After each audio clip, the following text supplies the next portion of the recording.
So today I wanted to do something like a Bible study on the word we have today. And you've heard from the book of Acts chapter 10. We read the two sentences or two verses that I'm going to really focus on. But first I want to give you some context of what's going on in Luke Acts. So for those of you who are familiar with the book of Acts, you may realize that it is like it's like the sequel to the Gospel of Luke. They're written in the same elegant Greek. We know that they come from the same author, and for the purposes of today, I will call that author Luke, whoever that might have been. But just remember that it's a continuation of the gospel. So Luke was really telling the story of Jesus from this person's perspective, the gospel. And now Acts tells the story about what happened after Jesus. Now here we are 10 chapters in, and it's full of intrigue. Like, this is the birth of the baby church. And as you know, church is a thing. Church has conflict. Church has all kinds of fights. Church has issues. And Acts shows us just how that was true even from the very beginning. So you see, amongst many other things, the ongoing debate between the people like Paul, who really felt called eventually, early on in his ministry as it seems, to go out and preach to the Gentiles, to people who were not of God's chosen people, the Jewish people. But Peter did not feel that call. So the two of them bumped up against each other all the time. So the context you're hearing right now for the words that Peter said was in that embroiled controversy, where Peter is like, I know who I'm sent for and who I'm not sent for, and Paul's like, you're supposed to be for everybody. Now God then weighs in on this. So I want to take a look at the beginning of chapter 10 as you start to hear these words. So in Caesarea, there was a man named Cornelius, a centurion of the Italian cohort, as it was called. He was a devout man who feared God. With all of his household, he gave alms generously to the people, and he prayed constantly to God. One afternoon at about 3 o'clock, he had a vision in which he clearly saw an angel of God coming in and saying to him, Cornelius. And Cornelius stared at him in horror and terror and said, What is it, Lord? And he answered, Your prayers and your alms have ascended as a memorial before God, and now send men to Joppa for a certain Simon who's called Peter. He is lodging with Simon a tanner, whose house is by the seaside. And when the angel who spoke to him had left, he called two of his slaves. He, Cornelius, called two of his slaves and a devout soldier from the ranks of those who served him. And after telling them everything, he sent them to Joppa, as had been instructed. So now I want to pause here and make sure you get what's going on here. First of all, what's the character's name? Just so we remember. Cornelius. Yes, there will be a test. And do you remember what his job was? He's a centurion, which means he was a Roman soldier in charge of a century of people, soldiers. And do you have any sense of how many that might be? 100, right, because you might know some Latin. Good. So he's in charge of 100 Roman troops, just kind of like a mid-level military officer.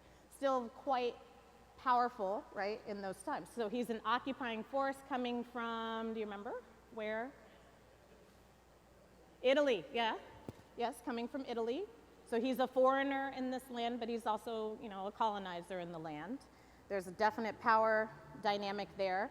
Probably Peter would not be thrilled to have a conversation with the Roman centurion for all kinds of reasons, including what we just talked about, because this is not a man who comes from a Jewish tradition, and also he's an occupying force. So all kinds of reasons Peter might resist this invitation. Just keep that in mind. And of course, there was all this debate about who could benefit from God's blessings. Like, what did Jesus mean? Was Jesus sent specifically to preach to the people who he initially felt he was sent to, or was it a bigger gospel? And this is a big fight. But we also find out that Cornelius was already on board. Like, Peter didn't have to convert him. Somebody else had already done that work, right? And he had receipts. He prayed all the time and he gave alms generously. But in one of those prayers, we see that God speaks to Cornelius and gives him a mission to send for Simon Peter. Okay? So remember his position as this comes, as the summoning comes. I don't think Peter could have said no, by the way, or I don't think he would have felt that he could have said no, so keep that in mind as well. All right, so the passage continues in chapter 10. About noon the next day, as they were on their journey and approaching the city, Peter went up to the roof to pray. And he became hungry and wanted something to eat. And while it was being prepared, he fell into a trance. He saw the heaven opened and something like a large sheet coming down, being lowered to the ground by its four corners. And in it were all kinds of four-footed creatures and reptiles and birds of the air. And then he heard a voice saying, "Get up, Peter, kill and eat." But Peter said, "By no means, Lord, for I have never eaten anything that is profane or unclean." And the voice said to him a second time, "What God has made clean, you must not make profane." And this, or you must not call profane, excuse me. And this happened 3 times, 3 more times, and the thing was suddenly taken up to heaven. So in other words, this voice said to Peter 3 times, "Get up and eat. You can do it. You can do it. God said do it." And Peter's like, I can't do it, right? He resists. And then the thing is suddenly taken up to heaven. And this is about, of course, for those of you who've learned about this before, it's about purity codes. It's about what Peter felt the law allowed him to do. And even though God was giving him a message, I think he probably was suspicious, or, and you have to just remember this is Peter, who never, ever understands what to do properly in the right moment. It's part of why I really like Peter. Like, I didn't agree with a lot of things he did or said either, but he makes me feel like, oh, thank God. Like, even the first pope made all kinds of mistakes, right? So this is right in character with this person. He couldn't get it. God kept trying, knocking on Peter's head, and it wouldn't get through. But even as God will show Peter that this wasn't a trick, Peter still couldn't get it right. And I want you to sit with this phrase as you keep hearing this story. What God has made clean, you must not call profane. Because I think in the context of many things we're encountering right now, contemporarily, just think about that. What God has made clean, you must not call profane. Would you say that? What God has made clean, you must not call profane. That's our phrase today, one of them. There's another one coming. So then, I mean, of course, it starts to beg questions of who gets to experience God's blessings and who doesn't, right? And think about when you've heard things from different people who seem to think about things as Peter did.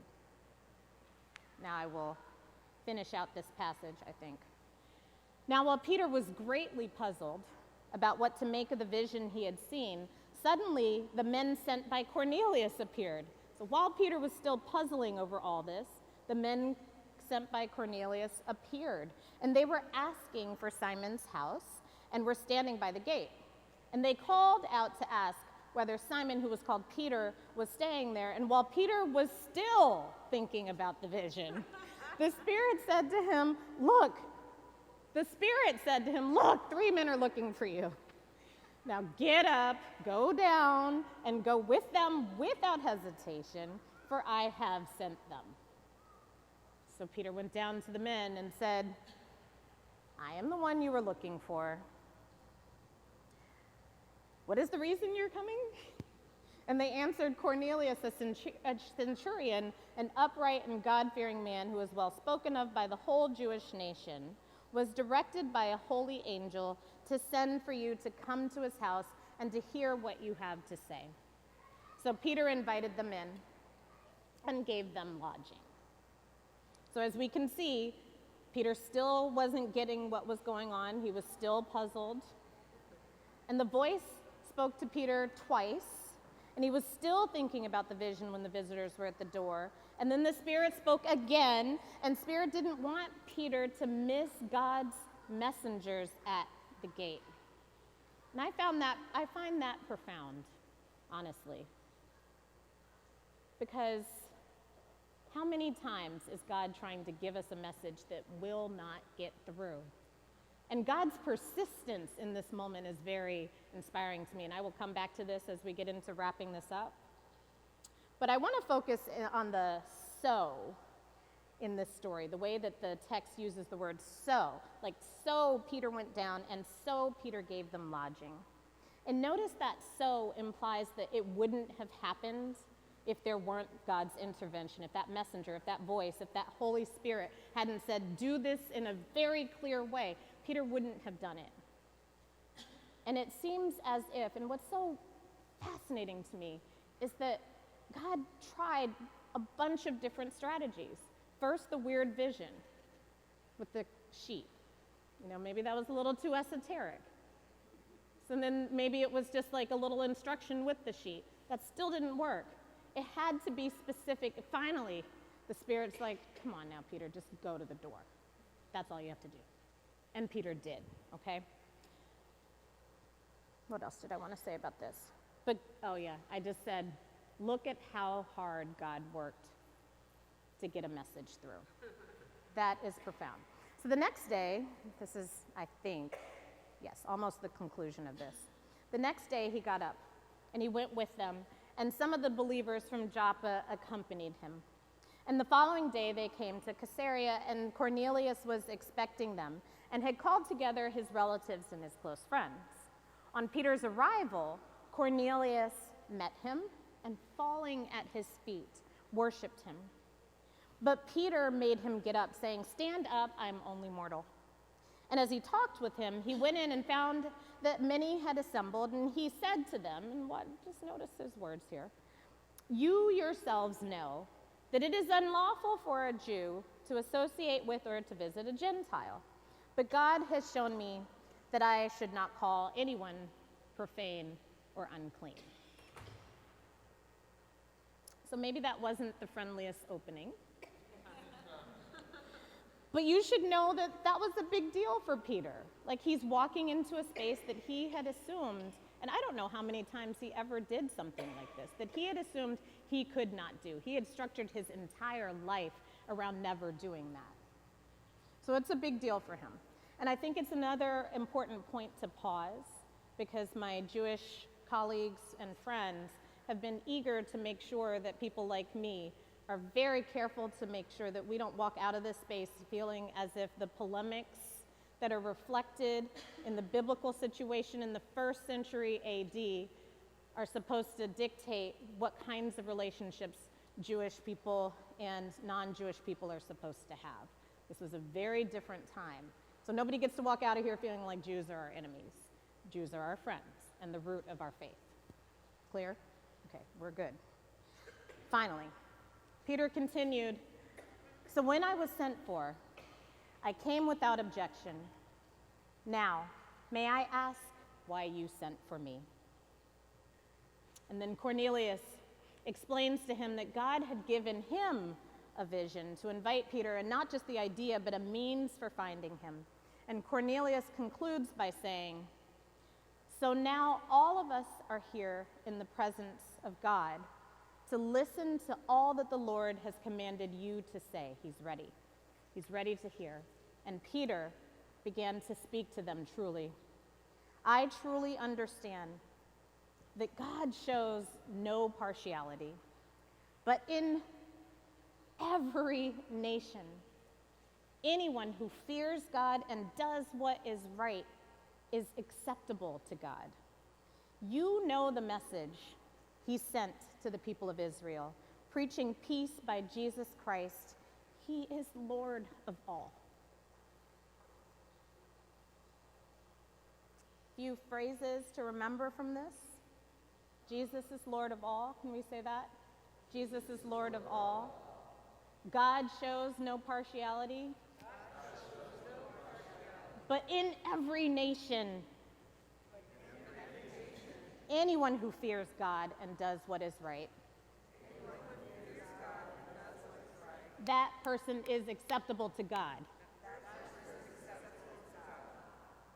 And back from earlier, do not make profane what God has made, called clean. There you go. So as we think about this passage, I just want to wrap up with two things. Number one, no one is made clean on their own. This is God's work and not ours.